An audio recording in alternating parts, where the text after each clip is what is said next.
అట్లా చూడలేకపోతుంది, భయం వేస్తుంది అంటుంది. వంద దేవుళ్ళే కలిసొచ్చిన అమ్మా నీలాగా రాదా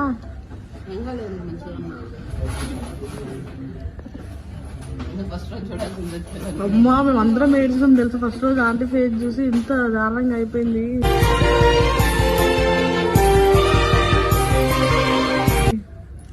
అంటే ఏమేమి ఇచ్చారంటే ఇది హాస్పిటల్ బట్టి బాగుంది చాలా బాగుంటుంది ఫుడ్. మాతో సమానంగా మంచిగా ఎంజాయ్ చేస్తున్నారు కదా. మాకన్నా ఎక్కువ రెడీ అవుతుంది, ఎక్కువ మెయింటైన్. రేపే వస్తా బయటికి.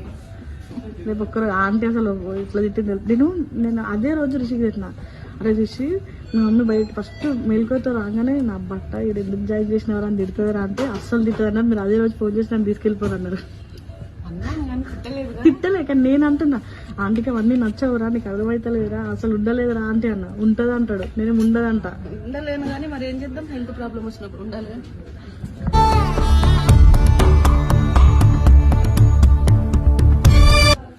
ఒక పాపం ఆంటీ సాంగ్ రిలీజ్ అప్పుడు హాస్పిటల్లో ఉంది.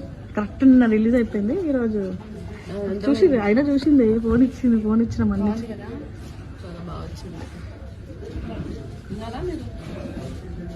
తినేసినాం. ఏమైంది, ఎందుకు టెన్షన్ పడుతున్నావు? నాకు అసలు పడదు ఇలాంటి, అంటే భయం అవుతుంది నాకు, చూడలేను ఒక మనిషి. కానీ అంత నీట్గా ఉంది కాబట్టి ఆ మాత్రం అని ఉన్నాం తెలుసా.